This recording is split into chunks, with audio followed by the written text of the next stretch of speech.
Hello guys, स्वागत है आप सभी का एक और नए वीडियो में। Maths class 10 Delhi 2023 CBSE boards के फाइनल एग्जाम में सेक्शन डी में हमें 4 मार्क्स का क्वेश्चन जो कि एप्लीकेशन ऑफ ट्रिग्नोमेट्री यूनिट से आया था वो मैं आपको आज इस वीडियो में समझाने वाला हूं। क्वेश्चन है हमारा, from the top of 7 meter high building the angle of elevation of top of a cable tower is 60 degree. ठीक है, तो एक 7 मीटर हाई बिल्डिंग है, उसके टॉप पे से angle of elevation of top of a cable tower is 60 degree.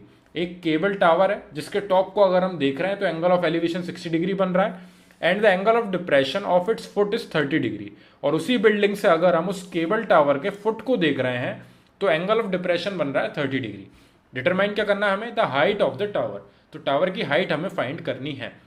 उससे पहले एंगल ऑफ एलिवेशन क्या होता है, एंगल ऑफ डिप्रेशन क्या होता है, ये एक्सप्लेन करूंगा मैं, ताकि आपको प्रीवियस वीडियो में जाके देखना ना पड़े। ठीक है, तो यहां पे हम सबसे पहले एक टावर फॉर्म कर लेते हैं। ठीक है, ये इस क्वेश्चन से रिलेटेड नहीं है, ये एक बिल्डिंग है या टावर है, जो भी आप मानो। ठीक है, अगर कोई इंसान यहाँ पे इस पॉइंट पे खड़े होके इस टावर को वॉच कर रहा है, सबसे पहले हम एक स्ट्रेट लाइन ड्रॉ कर लेते हैं यहाँ से यहाँ तक। ठीक है, ये हमारी स्ट्रेट लाइन हो गई। ठीक है, अब यहाँ से इस पॉइंट से ये ग्राउंड है। ठीक है, ये ग्राउंड लेवल है, यहाँ से ये है बिल्डिंग, ये बिल्डिंग का टॉप है। अगर यहाँ से कोई इंसान इस बिल्डिंग के टॉप को देखेगा तो जो लाइन ऑफ साइट पहले स्ट्रेट होगी। ठीक है, आप नॉर्मली स्ट्रेट खड़े हुए हो और यहां से अगर आपने पहले स्ट्रेट देखा तो एक स्ट्रेट लाइन ऑफ साइट से लेकर जब आपका एंगल जिस पॉइंट से आप ऊपर देख रहे हो वहां तक का जो एंगल है वो आपका एंगल ऑफ एलिवेशन होता है। अब ये एंगल ऑफ एलिवेशन आपका कितना भी हो सकता है, 30 डिग्री, 60 डिग्री, 45 डिग्री, जितना भी वो आपको बोले। ठीक है, हम यहाँ पे एक्स मान लेते हैं। ठीक है, तो कोई भी अगर एक इंसान यहां से खड़े होकर पहले स्ट्रेट, बिल्कुल स्ट्रेट देख रहा है स्ट्रेट लाइन ऑफ साइट में, और वहां से लेकर वो एंगल तक जहां तक आपको टॉप ऑफ द बिल्डिंग को आप देख रहे हो, ठीक है, तो वो जो एंगल है वो आपका एंगल ऑफ एलिवेशन होता है। आप एक बार अपना हेड मूव करके देख सकते हो। अगर आप स्ट्रेट देख रहे हो और उसके बाद आप ऊपर कोई से बल्ब को देख रहे हो, तो अगर वो जो एंगल ऑफ एलिवेशन आपका बना है नीचे से लेकर रोटेशन में आपका ऊपर तक, वो आपका एंगल ऑफ एलिवेशन होता है। ठीक है, उस एंगल ऑफ एलिवेशन की वैल्यू कितनी भी हो सकती है, क्वेश्चन के ऊपर डिपेंड करता है। ठीक है, ये हो गया हमारा एंगल ऑफ एलिवेशन।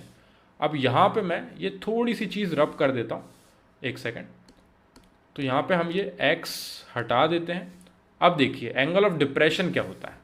अब यहां पे हम इस बिल्डिंग के टॉप पर खड़े हैं। ठीक है, अब हमारी पोजीशन जो है चेंज हो चुकी है। अब हम ग्राउंड लेवल पे नहीं हैं, हम बिल्डिंग के टॉप पे खड़े हैं और यहां से नीचे इस पॉइंट को देख रहे हैं। यहां पे फॉर एग्जांपल एक कार खड़ी हुई है, अगर हम इस कार को देखेंगे इस बिल्डिंग के ऊपर से, तो सबसे पहले आपको यहां से एक स्ट्रेट लाइन ड्रॉ करनी है। ठीक है, ये आपकी स्ट्रेट लाइन ऑफ साइट, यानी कि अगर आप यहां पे खड़े होके बिल्कुल स्ट्रेट देखोगे तो ये आपका वो वाला व्यू हो गया। और फिर यहीं से आप इस ग्राउंड पॉइंट पे जो कार खड़ी है उसको देखोगे तो यहां पे हमारा स्ट्रेट लाइन ऑफ साइट से लेकर यहां तक का जो एंगल है, जितना हमें हेड नीचे मूव करना पड़ा उस कार को वॉच करने के लिए, वो हमारा एंगल ऑफ डिप्रेशन होगा। तो ये हमारा एक्स कहलाएगा। ठीक है, ये हमारा एंगल ऑफ डिप्रेशन होता है। इससे पहले हमने एंगल ऑफ एलिवेशन समझा था। ये दोनों चीजों का यूज होने वाला है इस क्वेश्चन में। और यहां पे आप देख सकते हैं ये एक जेड फॉर्म होता है, तो जो आपका ये वाला एंगल एक्स है, आप इस एंगल को भी एक्स यहां पे लिख सकते हो अल्टरनेट इंटीरियर एंगल के वे में। ठीक है, ये एक प्रॉपर्टी है जो 6th-7th क्लास में हमने पढ़ी थी। अल्टरनेट इंटीरियर एंगल, जब दो पैरेलल लाइन होती है और एक लाइन उसको कैंसिल आउट करती है, दोनों पैरेलल लाइन को, तो जो एंगल आपके ये इस तरीके से Z को फॉर्म करते हैं वो आपके अल्टरनेट इंटीरियर एंगल होते हैं और दोनों इक्वल होते हैं। तो फॉर एग्जांपल अगर ये एंगल आपका 30 डिग्री होता तो ये वाला एंगल भी आपका 30 होगा। ठीक है, और ग्राउंड, स्ट्रेट ग्राउंड से उस बिल्डिंग तक का जो एंगल होता है वो हमेशा आपका 90 डिग्री रहेगा, यानी कि एक राइट एंगल ट्रायंगल में हम बात करेंगे जब भी हम इन क्वेश्चंस को सॉल्व करेंगे। ठीक है, क्लियर है? ये थोड़ी बेसिक चीजें थी। अब हम आते हैं क्वेश्चन के फिगर पे। क्वेश्चन में सबसे इंपॉर्टेंट चीज है फिगर। एक बार आपने अगर फिगर बना लिया तो आपको कोई भी दिक्कत नहीं आने वाली इस पूरे क्वेश्चन में। ठीक है, अब यहां पे क्वेश्चन की पहली लाइन पढ़ते हैं, from the top of 7 meter high building. तो सबसे पहले तो एक 7 मीटर की बिल्डिंग है, हमने यहां पे एक बिल्डिंग बना ली। ठीक है, ये एक बिल्डिंग है, इसकी लेंथ हमें पता है 7 मीटर हमें गिवन है। बिल्डिंग की लेंथ टॉप से लेकर बॉटम तक। ठीक है, और उसके बाद आप एक और चीज जो बनाओगे, ये आपका ग्राउंड लेवल। ये आपका ग्राउंड लेवल हो गया। अब यहाँ पे from the top of 7 meter high building, यानी कि यहाँ पे टॉप पे कोई खड़ा हुआ है, from the top of 7 meter high building the angle of elevation, इस टॉप पे से angle of elevation, angle of elevation मैंने आपको बताया था, नीचे से जब हम ऊपर की तरफ देखते हैं तो एंगल ऑफ एलिवेशन होता है, ऊपर से नीचे की तरफ देखते हैं तो अब एंगल ऑफ डिप्रेशन होता है। ठीक है, तो यहाँ पे angle of elevation of top of a cable tower, तो यहाँ से हमें ये कंफर्म हो गया कि जो केबल टावर है वो ऑब्वियसली बड़ा है इस बिल्डिंग से, तभी जो एंगल ऑफ एलिवेशन है वो हमें फॉर्म होता हुआ मिल रहा है। तो यहाँ पे इस पॉइंट पे कोई एक इंसान खड़ा है, वो एंगल ऑफ एलिवेशन किसका, top of a cable tower, वो आपको 60 डिग्री गिवन है। तो यहाँ से हम किस तरीके से बनाएंगे फिगर, देखिए यहाँ पे कोई इंसान खड़ा है तो सबसे पहले वो स्ट्रेट देखेगा, स्ट्रेट लाइन ऑफ साइट के बाद वो देखेगा उसके टॉप को, ये उसने उसके टॉप को देखा, एक सेकेंड इसको सही बना लेते हैं, यहां से उसने फिर देखा उसके टॉप को, तो ये हमारा स्ट्रेट लाइन ऑफ साइट से लेकर यहां तक का जो एंगल है ये हमें गिवन है 60 degree. The angle of elevation of top of a cable tower है 60 डिग्री, 60 डिग्री है। कहां से देख रहा है इंसान, from the top of a 7 meter high building, 7 meter ऊंची जो बिल्डिंग है वहां से खड़े होके उसने टावर के टॉप को देखा और वो एंगल ऑफ एलिवेशन बना 60 degree. Next line, and the angle of depression of its foot, अब यहीं से जब वो उस टावर के फुट को देख रहा है, यहां से जब उसने उस टावर के फुट को देखा, तो आप किस तरीके से देखोगे, पहले वो स्ट्रेट देखेगा, स्ट्रेट लाइन ऑफ साइट, उसके बाद वहां से लेकर उसने टावर के फुट तक देखा, तो ये जो एंगल बना है ये कितना है हमारा 30 डिग्री। और दोनों चीजें जो मैंने स्टार्टिंग में आपको एक्सप्लेन करी थी, एंगल ऑफ एलिवेशन आपका नीचे से ऊपर की तरफ होता है, तो यहां से उसने टॉप को देखा, और एंगल ऑफ डिप्रेशन ऊपर से नीचे की तरफ होता है, तो इस बिल्डिंग के ऊपर से उसने इसके फुट को देखा, टावर के फुट को। ठीक है, दोनों चीज क्लियर है। ये आपको 7 मीटर गिवन है, यानी कि यहां से यहां तक की भी आपकी 7 मीटर हो जाएगी, इसमें कोई कंफ्यूजन नहीं होगा। ये दोनों इक्वल रहेंगी हमेशा, क्योंकि हमने जो स्ट्रेट लाइन ऑफ साइट बनाई है वो बिल्कुल पैरेलल रहती है, तो ये दोनों हमारी इक्वल होंगी। सिमिलरली ये जो हमारा नीचे ये बेस है इसको हम अननोन x मानेंगे, इसको हम x क्यों मान रहे हैं वो मैं आपको बताऊंगा। तो यहां से लेकर यहां तक का डिस्टेंस आपका x है, सिमिलरली ऊपर आपका इस पॉइंट से लेकर इस पॉइंट तक का डिस्टेंस भी हो जाएगा आपका x, ये वापस दोनों सेम। सिमिलरली ये 7 और 7, और ये जो है रिमेनिंग हाइट टावर की, इसको हम h मान लेते हैं, ये हमें पता नहीं है, पहले हम h फाइंड करेंगे उसके बाद ही हम पूरे टावर की हाइट यहाँ पे फाइंड करके बता सकते हैं। ठीक है, अब यहाँ पे हमारे पास दो ट्रायंगल है, एक है जिसमें 60 डिग्री गिवन है, दूसरे में हमें 30 डिग्री गिवन है, पर हम इस ट्रायंगल को यूज नहीं करके, ये आपका 30 डिग्री है, तो मैंने आपको बताया था एंगल ऑफ एलिवेशन, अगर ये आपका 30 है तो z में आपका यहाँ पे जो एंगल बन रहा है ये भी आपका कितना होगा 30 डिग्री।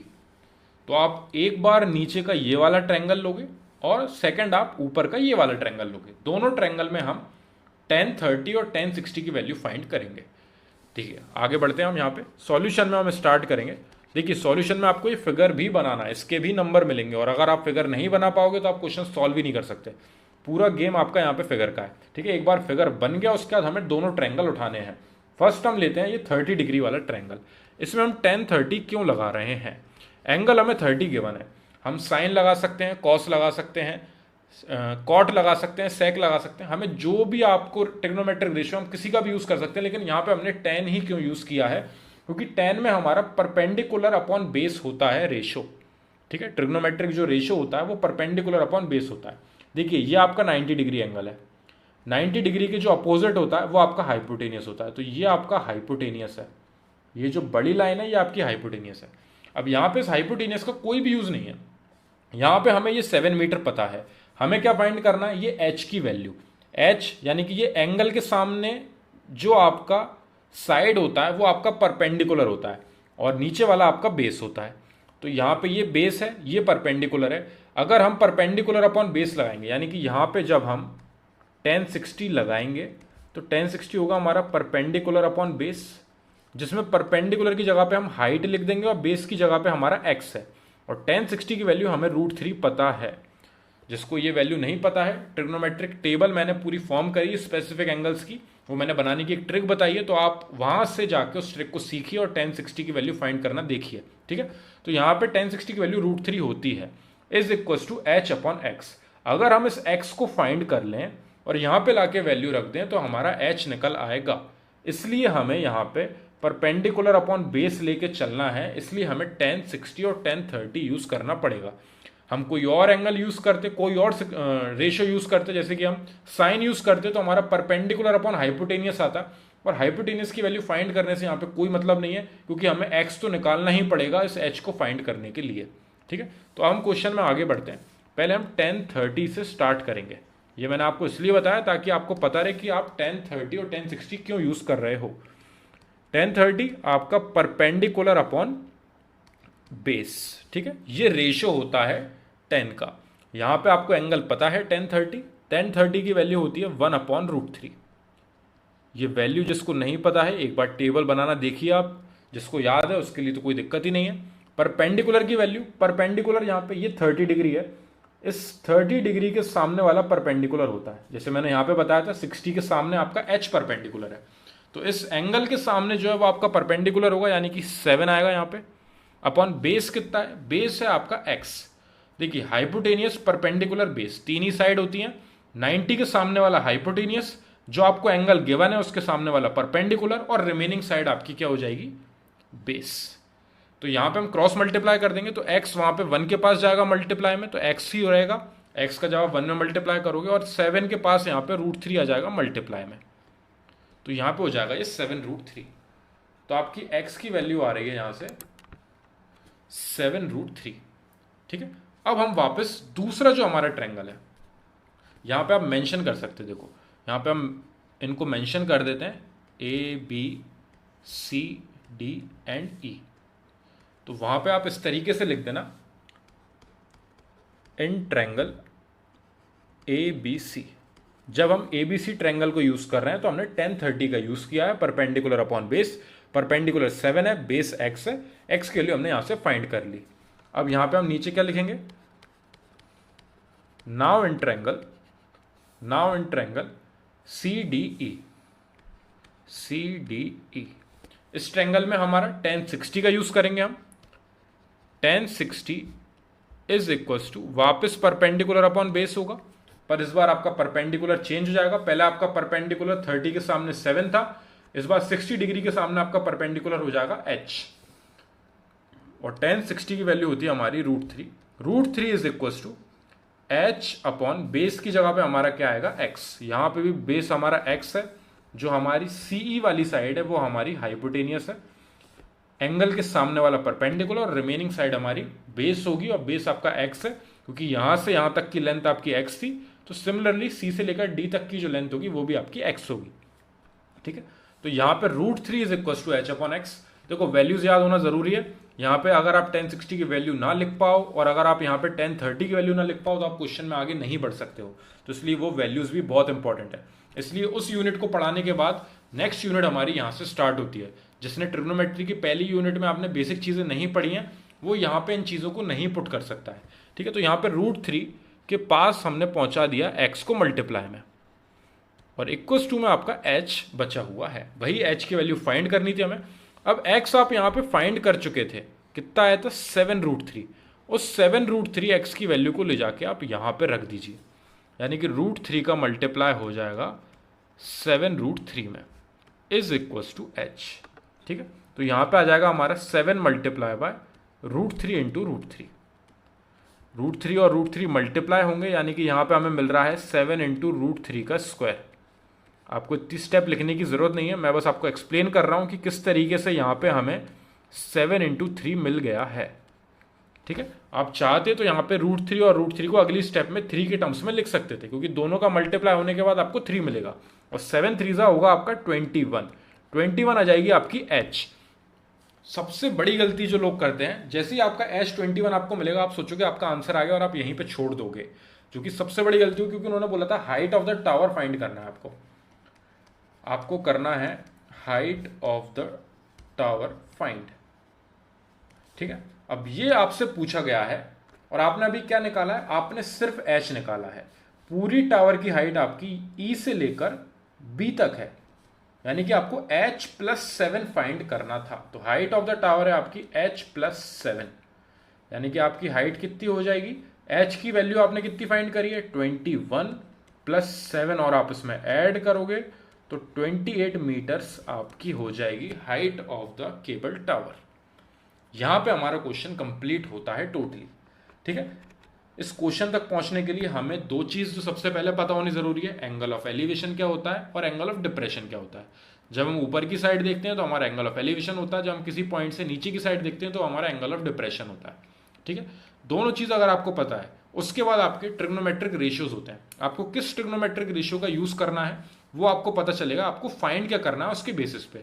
यहाँ पे हमें एच फाइंड करना था, तो इस एच को फाइंड करने के लिए हमारा परपेंडिकुलर का यूज था, और हम यहां से x की वैल्यू फाइंड कर सकते थे, तो हमने यहां से x निकाला, और सेम यहां पे भी x का यूज था। तो परपेंडिकुलर और बेस दोनों चीजों का यूज 10-30 आपका रेशियो आपको परफेक्ट रहेगा इस क्वेश्चन को सॉल्व करने के लिए।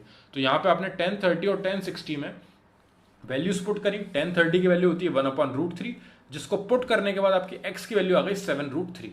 ठीक है, x फाइंड करने का आंसर नहीं था। अगर वो पूछते कि इस बिल्डिंग से लेकर इस टावर तक की जो आपका डिस्टेंस है वो फाइंड करना है, तो आपका 7√3 आंसर हो जाता, अगर वो पूछते तो।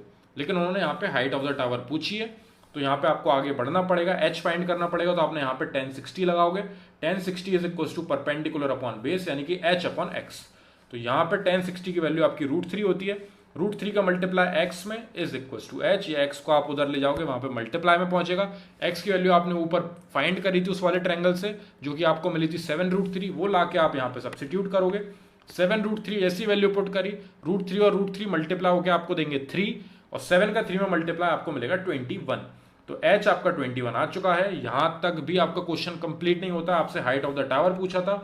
हाइट ऑफ द टावर आपकी ई से लेकर बी तक है, तो आपको ये पूरी हाइट बतानी है। h आपका आ चुका है 21, ये आपको 7 गिवन है, 21 और 7 ऐड होकर आपकी 28 मीटर्स हो जाएगा फाइनल रिजल्ट। इस तरीके से हमारा क्वेश्चन यहाँ पे कंप्लीट होता है। कोई भी डाउट हो अगर आपको इस क्वेश्चन में, application of trigonometry, height and distance से भी बोलते हैं हम इस यूनिट को।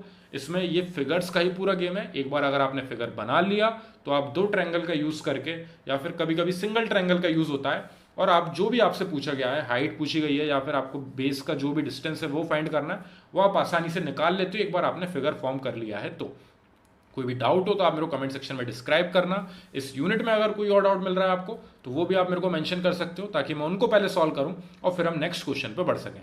Thank you very much for watching this video.